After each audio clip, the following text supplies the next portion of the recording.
Let's go.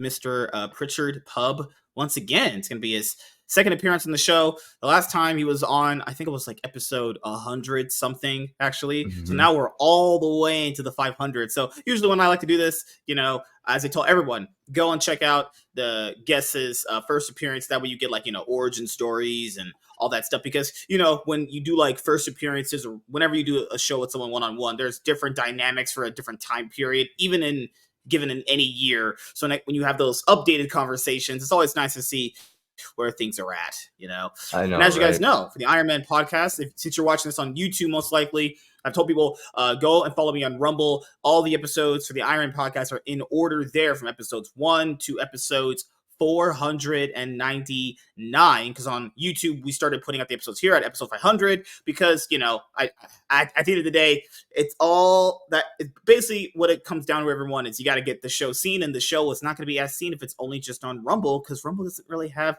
that many people that are there, despite everyone saying, well, yeah, you just got to go to Rumble, where it's like, yeah, you go there and you get like, you know, some jank all views and jank all you know, viewership there. So the show is here, but hey, the show will always be in order on Rumble, and you guys can always go check out the older episodes there. So, haven't talked to you in a while, man. What's been going on? Oh man, a lot has happened in, like, I don't know, has it been like a year or something? Because I think I came on here last time I came on here, I think it was 2023. Yeah, it was to talk about my book, I think. When I first released it. And now I'm talking about a comic made from that book. So that's exciting. Really? Yeah. Okay. That shows kind of like how far I've come here, because like I ended up publishing that book, and I focused all the revenue from it onto the first pages of sequential art from Luke Stone Studios, which I was able to show Anvil Magazine, and they picked it up. And basically with those resources, I was able to develop a 15-page preview, which is basically a proof of concept. Like, you know, like I have it right here, actually, which, you know, I have the comic right here. Cool. Yeah, so it is pretty nice to just be like, oh, there it is. Like, you know, there's like what it's going to look like and stuff like that. Now, that said, you know, I've also released an album, and I'm now the host of 2 of my own podcasts. I don't know if we launched. Yeah, you said Pritchard Pub was. I was Pritchard Pub when I came here the first time too, right? Yeah. Okay, so yeah, I was at least the podcast host for one show back then. Now I got 2 regular ones. You know, we go Tuesdays and Thursdays. So we'll start here, because a lot has changed since then. So that first novel you were talking about, it's done. You got it published. Okay, so how was the experience of that after it was done? Did you like think about a lot of things that you could have did better, or were you just basically satisfied with the process overall? Surprisingly, the thing that developed the most was like the book cover, because I've actually learned a lot about like digital design since the last time I was on. Like, you know, telling you and your listeners, like the more you can figure out to do on your own, like digital art, so you can make thumbnails, just for example, make your own like font art is very, very useful. Just being able to like whip up some really nice looking lettering, you know what I mean? But it surprisingly it was a lot of that stuff, and I think mainly that's because of like the podcast, but like I've been able to bleed over into multiple areas here. Like, okay, I need to learn how to make like thumbnails for my podcast. Well, I can like double that into making book covers, right? Or posters or like promotional material, you know? So, it's just been like a lot of that. Surprisingly, I updated the cover twice, and right now the most current, excuse me, the most current one is like a collage of inks from both Luke Stone and Mark Hatherley. It's like I made it like pulpy, you know. It still has that that plain white background, but it's just all like the inks of a few panels, you know, and I splashed some like red spatters on there to give Mhm. it that pulpy look, you know what I mean? And on the back, it has a super simplified, like it doesn't even have a blurb on the back. It just says 3 tales in my world. Essentially, there's 3 stories. That's basically all it says on the back. Were you But I do it all satisfied? stylized. Um, Were you satisfied with the sales of the book actually?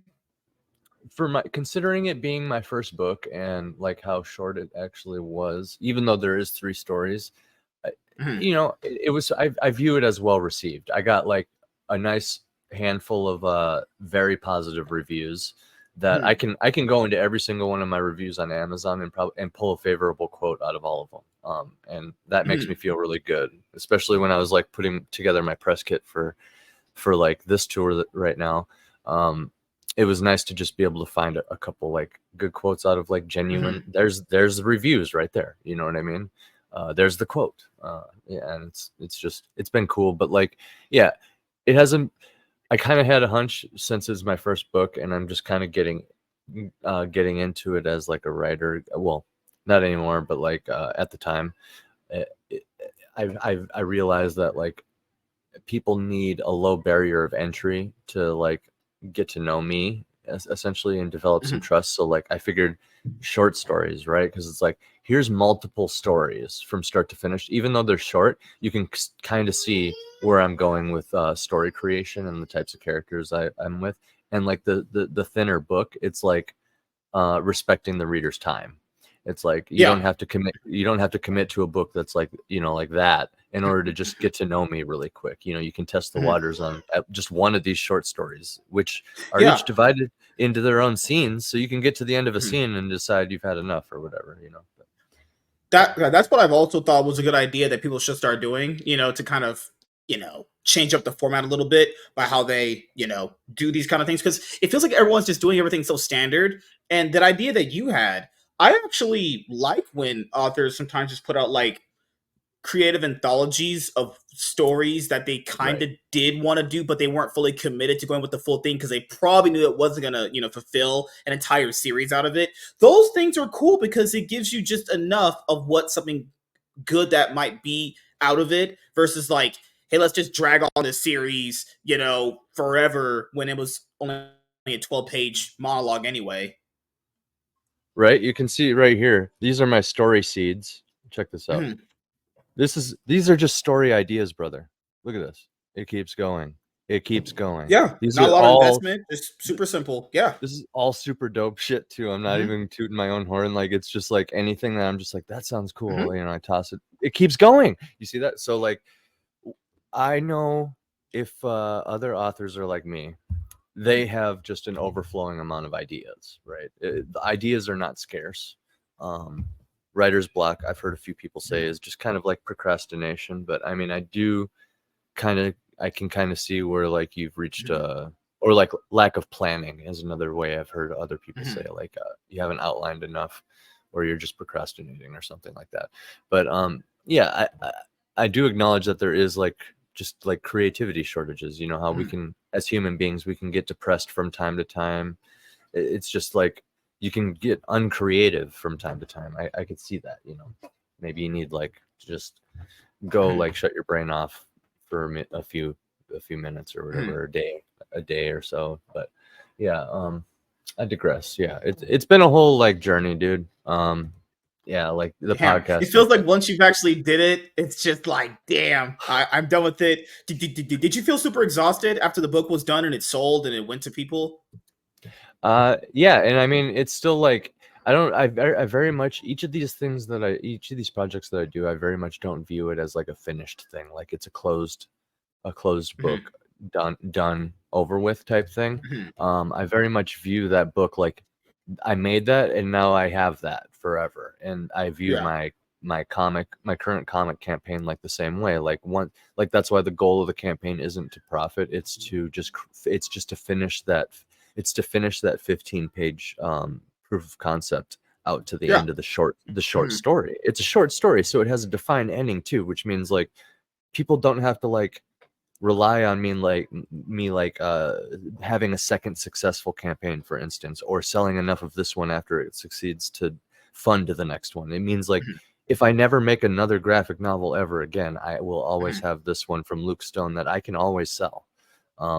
That's kind of how I view my profits, is like each of these books is an investment in myself, working towards a retirement plan. Like if you can get enough things out there that are just available, then you have like an entire like store that you can passively sell in your retirement. Like old people can do that.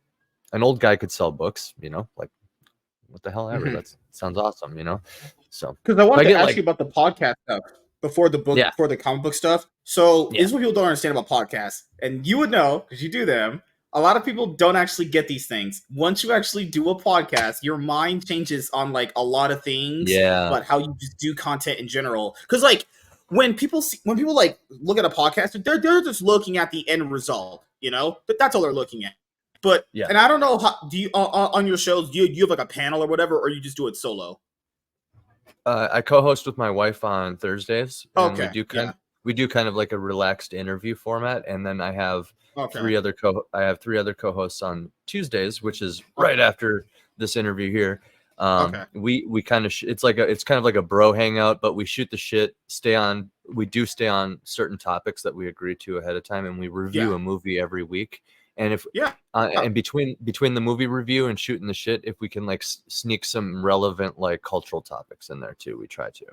So it's like that's more of like a late night show, So I was gonna say that I agree with that kind of format. Is like people understand, if you have a consistent set group of people that the audience gets familiar with, that's easier for them to follow along with like whose opinion is what versus like having a different guest every single week. Now, I'm fine with having a special guest on every week because that's person going to be on like once every like 5 months. That's fine. But if you're going to get people really invested in the people you're trying to get them invested into, have a consistent group. You said you have your wife on, you said Thursdays or Tuesday, whatever. And then the other one, you have like just the boys on, And if you have someone special, it means something to have someone special on. But after that, go back to the regular guys. Yeah. And between both the shows, like we can both stay focused in our own ways, and it's actually really fascinating because like me and my wife, she's always really interested in like other people's, like ladies are just like gravitated towards people more, you know what I mean? Yeah, like, they just do that. I'm so quick to just be like, tell me about your book, like what's your plot, like what are some characters, stuff like that, what you been up to. My wife is like, do you have any kids? Like right off the bat. She's like, "Oh, you married?" You know what I mean? It's stuff like that. And I'm just like, this is sick. It's a good I remember dynamic. your wife asked me, and it was like the first time you were on. She was like, "How old is he? He looks like he's like 30," and I'm like, 28. Getting there. Yeah. But then with the boys too, it's like we maintain our own level of professionality. Like we review a movie every week, so we're cracking jokes and stuff and shooting the shit. But like at the same time, all of us are kind of like, we got Everly Music, who's Justin. He's the new host of Iron Age Nights. I heard about that. Yeah, he's like a musician, and like actually he takes the background information of each movie very seriously. And like Bad Sauce, he used to be in the military, so he's very structured already, and like keeps us on task with topics. And Kahuna is just like one of the best YouTubers honestly, that I've been able to, like, when you talk to the guy, he's able to just keep the conversation going. Yeah. Oh, shout outs to Kuna. Yeah. And the boys. I think another thing that I wanted to make sure I showed people when I was doing a podcast, I kept having these ideas of what I wanted it to be in my head, and then I never got it right until this one, because I went through several iterations. There was one that I did in long format before, but I had went back on some things that I told myself I wasn't going to do. But then I realized to myself, the show's supposed to be fun. And I realized to myself, how do you make a show fun? Well, you have to bring on people, not just yourself, because let's be honest here, we ain't doing this by ourselves. We ain't that interesting. Yeah. We need people. Yeah. Well, we got to bring on friends that are just as like us, but have enough different opinions to make it not only fun, but the audience, you feel like it's natural. That's how you make a show fun. Even if you have different opinions about what you're talking about, as long as the audience can feel that it's genuine and it's people that genuinely get along and they're just having a good time, they resonate with that, Right. Right. And people, even with differing opinions, when you get them in front of each other, they tend to like just naturally search for the things that they can agree on. You know what I mean? Like when they know they're trapped in a room together, for example, like a podcast. I've seen this actually on Joe Rogan a few times, where these people are very like, they should staunchly be against him, but like once they're trapped in the room with them, like physically across the room with them, they're just like all of a sudden normal, like just talking like normal people. You know what I mean? And that's just like a natural thing. Like human beings gravitate towards like things that we can relate on. I like to think, at least. Oh, You know. the other thing that the audience generally likes to come to know in podcast is that if you like, how would I say this? A lot of people like the thing that you said. They're kind of just shooting the shit. But also, you have to have structure with it. As I was like, make sure you have structure. Just having random conversations that can work, but structure it so people can understand you're going to be covering these main things. But later on, when that's done, you can just get to those topics. But the thing that I think a lot of people forget generally with podcasts is kind of understanding that, hey, that person's opinion is their own, and this is mine. Because when you do podcasts, I figured anytime I got in trouble after one, people always just lumped in what I said with everyone else, and it's like, what? I don't know if you're just being disingenuous or like, what the hell? They're trying to get you on a gotcha moment, because it's like, okay, so your podcast said this because your guest said that on your podcast. Yeah, all the time. So happens all the time. That's a gotcha. But more importantly, it's kind of implying like, hey, it's your responsibility to like put a stop to that and stuff. But it's like, hold on now. If the format of the podcast is just to have a casual conversation, it's not really my place to just like start stepping on somebody's beliefs. You know what I mean? No, hold on now. I heard this over here, so this is why you're wrong. And then now the whole podcast is about like how we disagree. It's like, how about I just let the guy have his woo idea that, maybe I'm wrong. We just disagree on it or something. Just let him have his idea, move on, and This is kind of what I did back in the day when it came to that Snyder Cut stuff, and I was actually glad I even went through did these one-on-ones that people really can't see anymore. But I did learn a lot from them, even though they don't exist anymore. I didn't like Zack Snyder's vision for DC. I thought his way of looking at DC characters and handling them were all just bad. But I have to think to myself, I want to know why that person likes his vision. Why do people like it so much? So I had on a bunch of them and tell me why. And I was like, you know what? I don't agree with all this, but at least I can understand where they're coming from. It's interesting.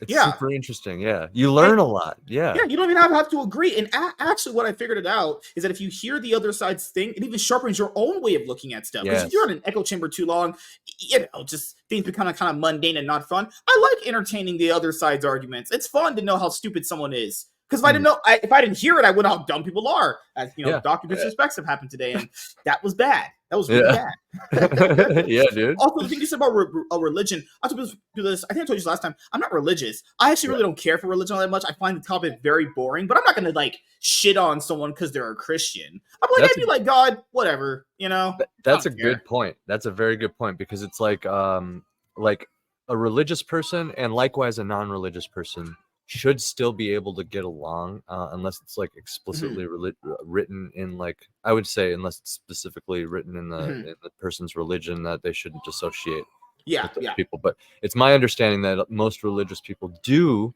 like to have the possibility open of like bringing their friends in on their beliefs or something like that. My whole point is like two people with conflicting beliefs like that should still be able to like get along, like because it's like they believe that. Like that shouldn't bother me too much, unless the beliefs state otherwise or something. But like, I don't know, just like being able to hear somebody's opinion on something shouldn't cause me to just like melt down. Like all this stuff about like how we're putting feelings before like logic these days, you know what I mean? Happens a lot in other shows. I'll even peep other people's podcasts to actually hear like what they're saying, because I want to know. And it's like, man, people are gouging their emotion on everything. It's like, I did that back when I was younger, and I made so many mistakes doing that. And I realized to myself that I would have to, in order to see the best out of a situation, it's awesome to like logically look at the situation first to understand what the hell's going on. Like this Dr. Disrespect one I'm gonna go over on my main show after this one. That's the way you look at it.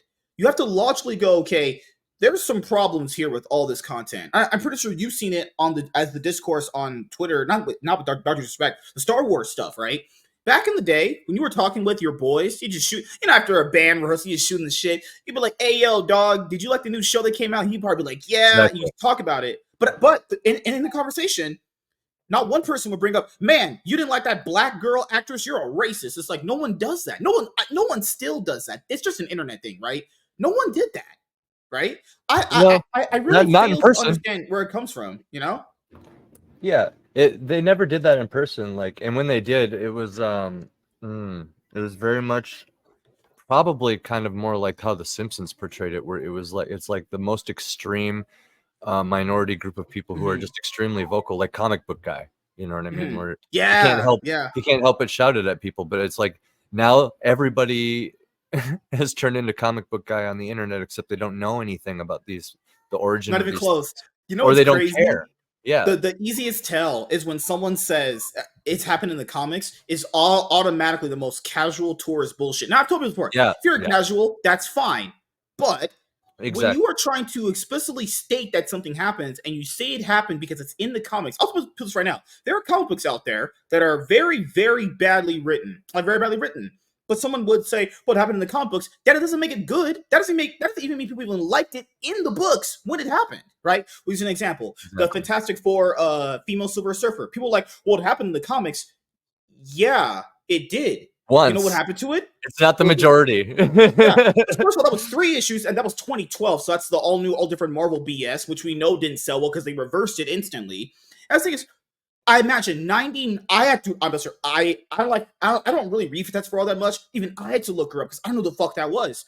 That means 99% of people had to look up that character because they didn't know who the fuck that was. Yeah. So only for a bunch of people to go, well, I mean, it happened, so it that many people liked it. I guess Marvel didn't like it. They swapped it out. yeah. For a reason.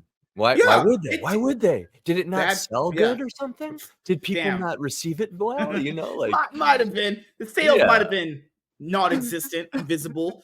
Store It's owners almost probably were like, nah, I ain't buying that trash. yeah, exactly, dude. Yeah, yeah. But yeah, yeah, that's a good point, man. Like if you're gonna be accurate, you gotta be accurate, you know. Yeah, people will People always say that. People will always be like, well, it happened here. It's like, well, the problem here of that argument that people use is it's not that it's even disingenuous. It just has no context to it. Just because something happened, that person saying just that it happened doesn't even mean it was a good idea, a bad decision. Who wrote it? What was the reception for it? You I know? got a couple great examples here. Okay. Mhm.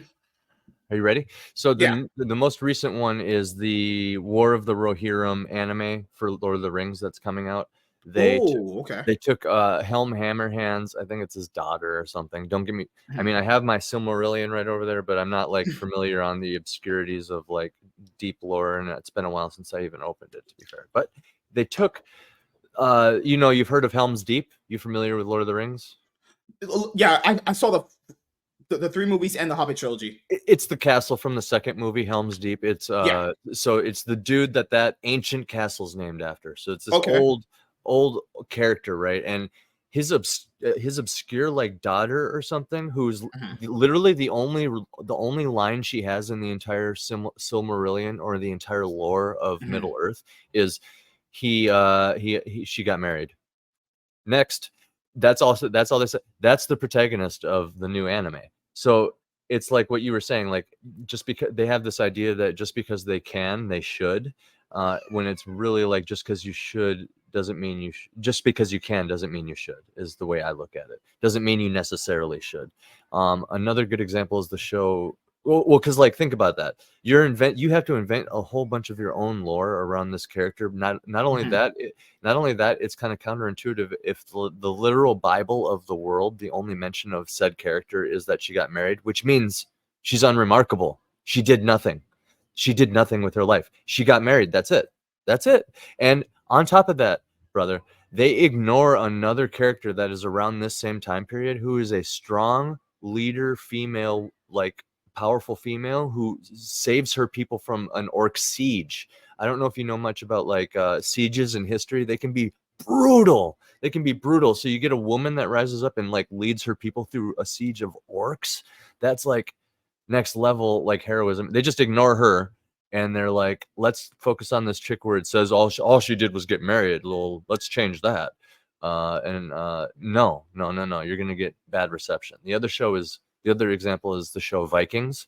I believe I can't remember what season it fully kicks in, but they have they famously came out in the press, like in the press material, and they were talking about, it was very early on with like all the skin color swapping and characters and stuff like that. They essentially have an African American character play a jarl, like a jarl Viking, and their reasoning for it is because the Vikings basically went all over the world in their time. It's possible.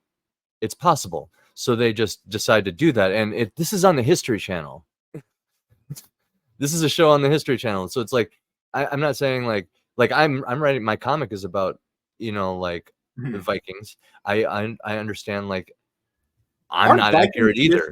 from I'm not mythology supposed to accurate be either. very like savage, supposed to be very like destruction worthy, like they go from place to place and kind of taking over?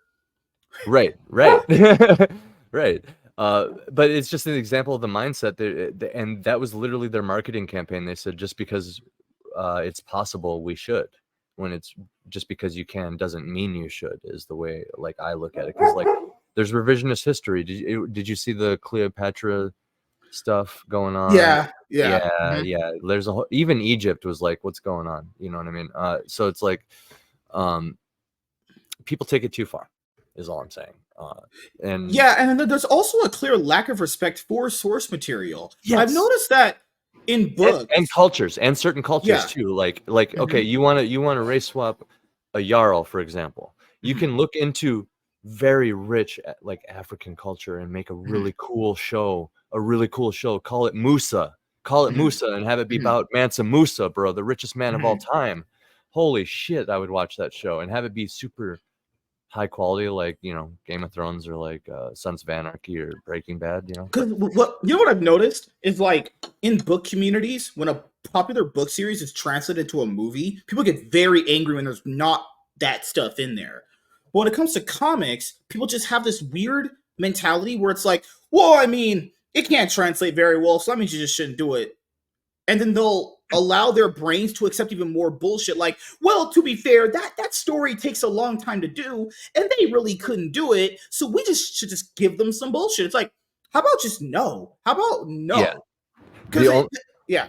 Yeah. Well, all I'm gonna say, the only pandering should be to like the fans, right? And like to the story itself. Like I've just noticed that with comic fans, where they'll just make up a bunch of bullshit to themselves to justify stupid shit they wouldn't allow for anything else. Like, God, man, what's the best example of this? I'll just go from in general one so people can understand the point I'm gonna make.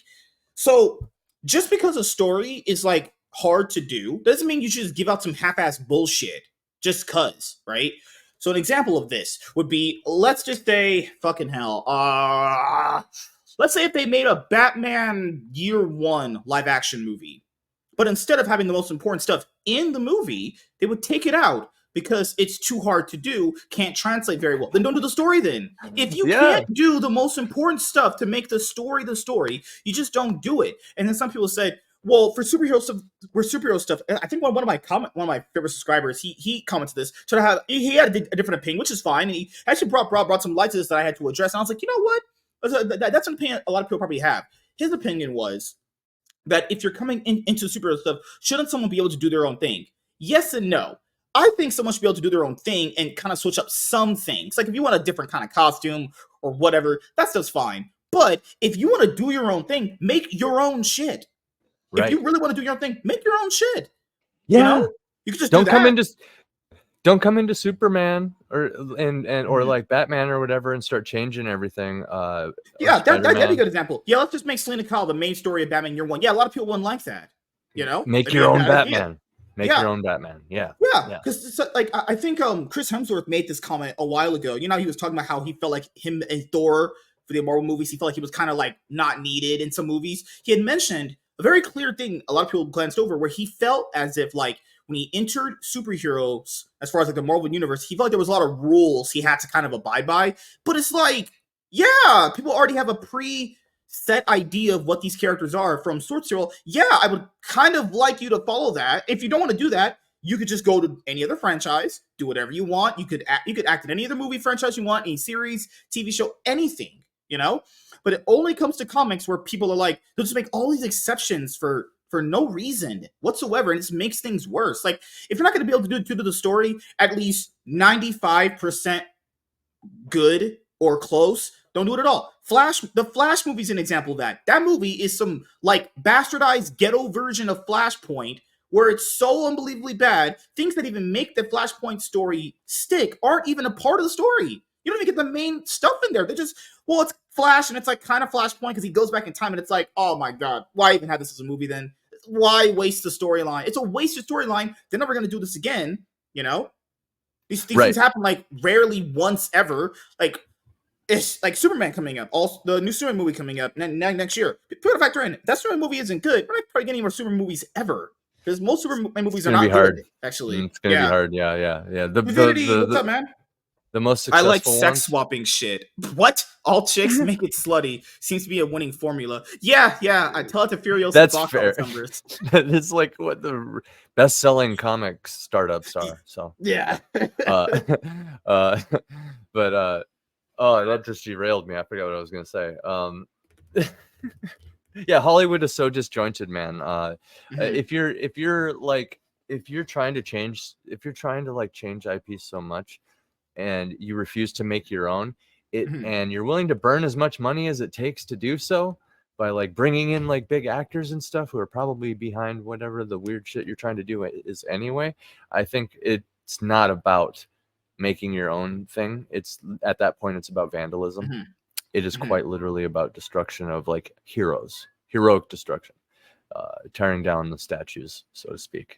I'm always professional, WZ. I'm always professional. Good gosh. So I wanted to ask you this because you have your own comic coming up now. So you went from the novel format to the comic format. So was that always going to be the idea, or you just thought about doing that after the novel success? My full length novel, which is in editing right now, is it started off as a single panel in my mind. It started off as a comic book idea, and I had my buddy from high school that was gonna like help me draw, and put this together. Shout outs to Josiah Letourneau. He did this right here, if you can, right there. That one, that's me as a Pokemon trainer. You can't really see it with the shadows, but he did that. His dad's an artist, Anthony Letourneau. Some people out there might know him just vaguely, but very, very good artists. Just like kind of the same style as your background here, like the Marvel look almost. Very realistic. But yeah, it started off as a single panel in my mind, and essentially over the years, that was like years ago, and over the years I decided I felt more comfortable, at least right off the bat, because of my own lack in like artistic talent or whatever. I decided just to stick with what I know, which I've been writing my whole life. Like words are easy for me, even my decade in music, I was a vocalist and lyricist. I wrote a lot of other people's parts too, so it's like I knew words and I could make the story happen. Not to mention, after meeting my wife and stuff, like the story just changed so much over the years. It just needed the nuance of writing. And I always planned on doing something. But after I finished the book, I sat down and I storyboarded the entire first chapter. I've always been a huge fan of like storyboarding and stuff, just because like I reviewed movies too. And like, just I'm so interested in movies in general. Having terrible eyesight has made movies one of the main formats for me to digest stories throughout my life. So like I storyboarded the first chapter after I finished the book, and I quickly realized that entire chapter is almost like its own graphic novel. And I'm just like, holy crap. So I started looking into it. I'm like, what's a thick book that is adapted that's going to have graphic novels? That brought me to Game of Thrones. I found the first entire set it's the entire book. What it comes out to, bro, is like 4 or 5 books that are all 150 pages or something of just sequential art. Yeah. This dude had to have an empire first, and then he came back. He came back to the comics, because that's what it takes, man. Otherwise, you're doing campaigns like I'm doing, funded by people who believe in you, you know. So yeah, long story short, it started off as a comic when I storyboarded out that first chapter. It just opened my eyes to a lot of things. I wrote Mortal Descent, which is the three short story, the short story anthology that we were talking about, and kind of had the subconscious thought in the back of my mind, like, these are actually probably going to be more plausible to convert into a comic. So like comics have always been there in my mind, just because the visual storytelling format, like I said, movies and comics and stuff have been my main source. So like, I don't know, I just think it's destined. And after writing the script and working with Luke and seeing it, like I can basically do the entire process up to the line work. Yeah. So I mean, like at this point with what I know, I will keep working towards doing my own like comic maybe with my free material on my Substack. I have an ongoing thing there. But in the meantime, I'd love to do comics. I'm just going to stick to these one and done ones. I don't know if my full length will ever get adapted into a comic. Probably not until I have my own empire, like Mr. Martin. Yeah. Holy crap, man! Holy crap! So since so at this point now of a time of us doing this appearance for you, how far along are you in the process of the book? Is it like ready to be launched as a campaign, or are you still at like illustrations or lettering and all the other stuff? Well, the lettering is done as soon as the pages are done because I'm doing the lettering. Okay. And I so could make show sure to write the N word in the pages too. and like subliminally, like later it in. No, Draw a black character, have him being all ghetto. That's how I just instant in the sale. middle of the Viking story. Yeah, let's do it. No, but it's essentially I got that proof of concept from Anvil. I could share the screen right now and walk you through that right now actually, and I can even show I revealed a new cover recently, but I can show people that too. But yeah, we got that, and the full script plots it out to be over 72 pages, and which is going to end up being even more. I actually estimate over 80 pages. I would be okay with 100, to be honest. I'm actually not in a hurry when it comes to the storytelling on here, because that lends itself to like my style. I'm very like meticulous, like slow, like we're building, you know what I mean, and then the tension's released kind of thing. So here, I'll show you my cover C. Essentially what we're doing here with the campaign is the goal is to get to the finish the proof of concept, get to the 72 pages essentially that my script predicts, and then from there, like, I'm willing to pay printing and shipping costs out of pocket once that's reached, because then by that point the covers for cover C. Yeah, it looks really good. Yeah, that's good. Yeah. This is by Luke Stone. It's gonna be all Luke Stone's white. You were working with a white man? What the heck? I know. Shame on me. Shame on me. God damn it! You didn't have DEI services ready for you hiring that person of color. I guess not, man. No, I had. I mean, I don't know, man. I try not to, like. I'm not against inclusion or anything, but like, I also don't try to go out of my way to give it too much thought, if that makes sense. Like, I'm not trying to like make my identity about that. I want to get along with everybody. You know what I mean? Like, one of the things, like, when I was promoting the show a little bit, and people were asking about you, like, one of the things I told them is, like, you're one of the nicest dudes, like, super nice guy, by the way. Like, that's one of the main things I would tell people when, like, promoting this show, for example. I just want to get along with everybody. Like, that's kind of where I'm at. Like, we're all human beings. End of story. Like, merit. I believe in a merit-based society. Whoever's best for the job. Yeah. And Luke is really good for the job, is the way is where I'm at. Him building Fund My Comic was a really good alternative. And people mention, well, there's not a lot of traction there. Well, he only just started doing it like less than a year ago. People gotta understand, things that like start like that, which are great ideas, take time. Like I feel like everyone just wants like the end. People want like new stuff, but they want like the end result like immediately. And it's like, no, half the stuff you have in your life came from multiple trials, multiple ways of changing it up, so you got that way that it really works. Yeah. And for people to really bring traction to Fund My Comic, well, you have to honestly promote. That's what you really honestly have to do. There's really nothing else you can do other than just let it grow naturally over just doing or putting out your campaigns there. Like, of course, Kickstarter and Indiegogo are going to have more people in general. Of course they would. I mean, they're long established platforms. Yes. Exactly. It's on screen. Okay. Yeah, I was gonna say, like, yeah, it's literally gonna take like 5 years for them to like actually start getting momentum and stuff. But like that's why we still have to like show our support and like prefer them. Like right on Fund My Comics landing page. Here, I'm just gonna click through this. This is the actual preview in Anvil magazine. Right on Fund My Comics landing page, they have a calculator where you type in the budget for your campaign. And they literally tell you how many hundreds or thousands of dollars you're saving by going to Fund My Comic, because they know everybody else's like platform fee. So like there's a reason to do it. I mean, even if there is like less traction or whatever, like you should be promoting your campaign anyway. You should be going on shows like this and talking about it and showing it like I'm doing right here. This is one of my favorite pages here. Like, holy crap, Luke Stone, he knocked it out of the park. For example, the joy on this bard's face here, the joy on all their, like right here, this is one of Luke's strengths, man. Like he really nailed them all chanting along together. And then right here, this is the old king. Like, gosh darn it, he just looks like a grandpa, man. Like I want to hang out with him, but yeah, like people should be promoting their comic and stuff. Like if there's less traction on a website, it doesn't matter what website it's on.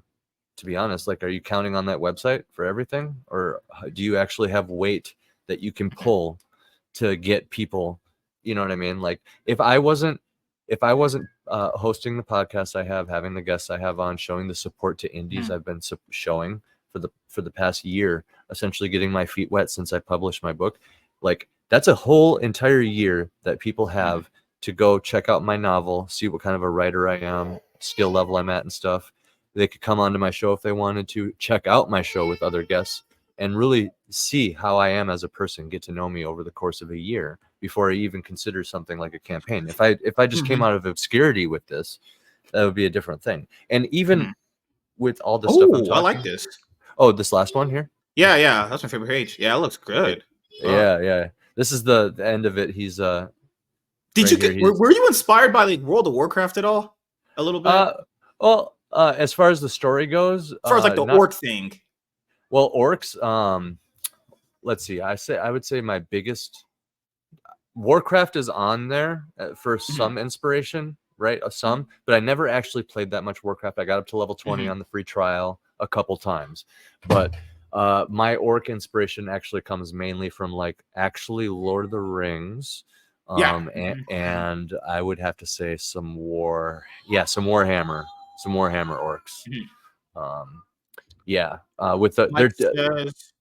With Fund My Comic would be good if they had the Kickstarter audience. The bad thing is it's seen as a CG platform. Really? That's really? The word of mouth? I did not know that. I mean, I haven't heard that from people that I've heard use it actually, but the reason why Indiegogo and Kickstarter would definitely be able to push campaigns, or people would go there more naturally, is because no one's really going to Indiegogo and Kickstarter just to be looking at fun like comics. Actually, they're going there for many other things, but then that big audience would trickle down in the algorithm and find those kind of things.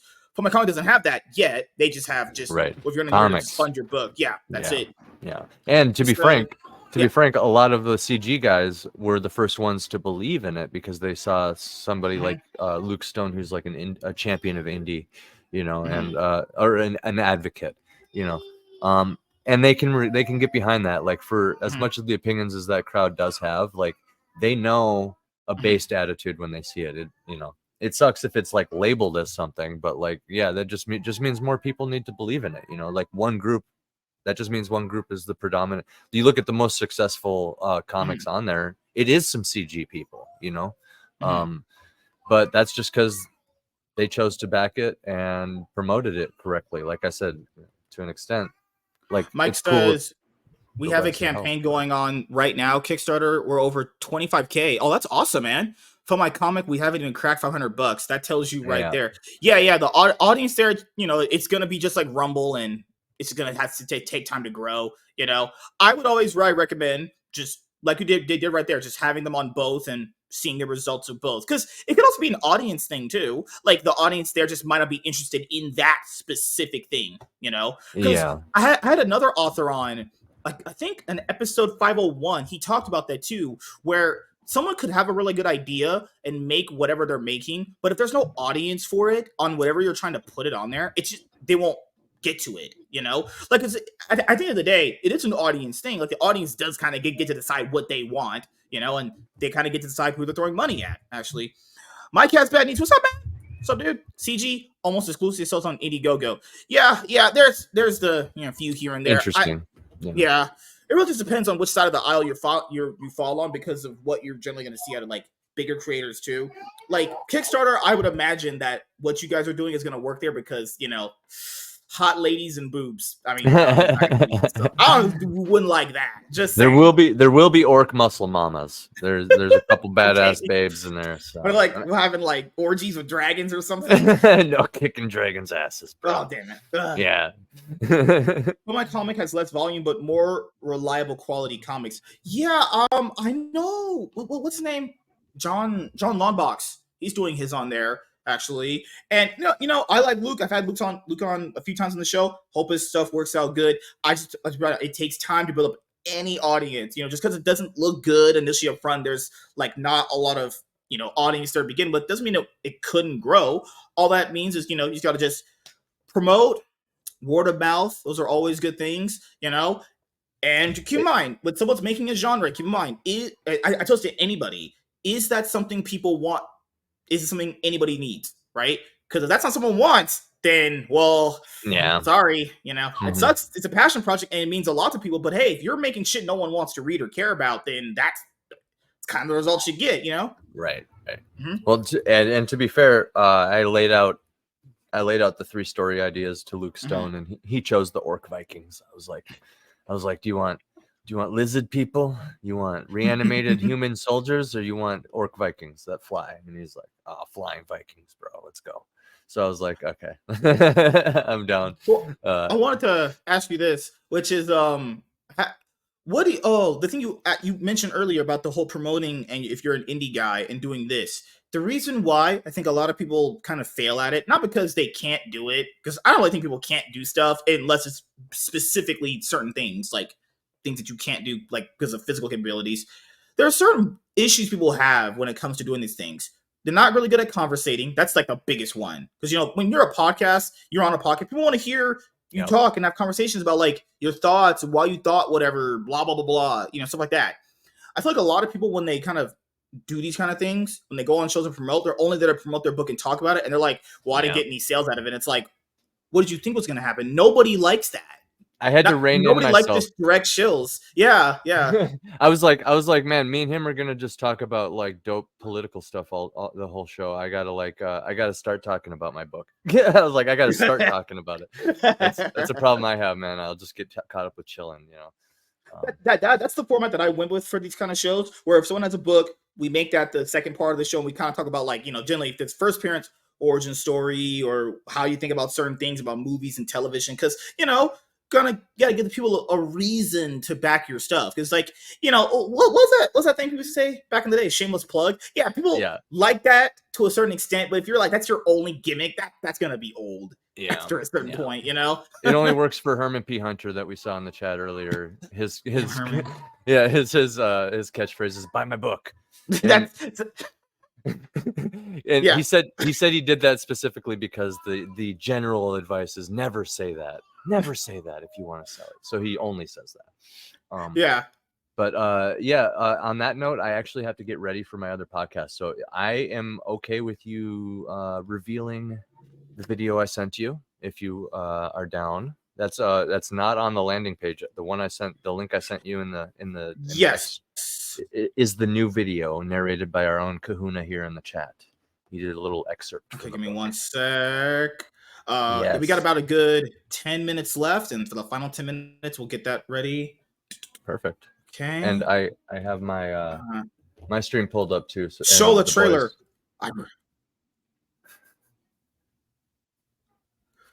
Okay, so this is a Saga. I wasn't subscribed yet. Let me just make sure I take care of that. Okay, Saga of Sunsets by Luke Stone and AC Pritchard. Let's go. Yes, sir. Yes, sir. Whew. All right.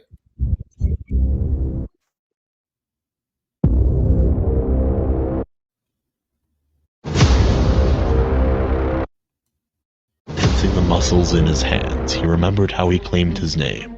That winter so long ago now, where a band of rogue bulls had been pillaging every village between the mountains.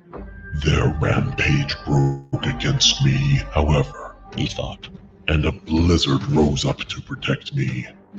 The storm had raged for 3 days after the horde arrived. Hyman had gathered his brothers and cousins to strike first, though. When the stars came out, most of the horde slept. The storm had broken, and Hyman knew that was his chance. My cousin still claims I caved in their leader's face with frozen fists. He grunted and brushed a numb finger across the remains of his nose. The cold claimed a nose, 4 toes, and nearly both hands that night. But I bought my name with it. How's it going, everybody? This is AC Pritchard, thanking you personally for making it this far into the video. I just wanted to say that I look forward to watching this project grow over time and giving you the best product that I can possibly give, for being so generous in your possible support. So thank you for your consideration, and have a nice day. Let's see where the road takes us. Cheers.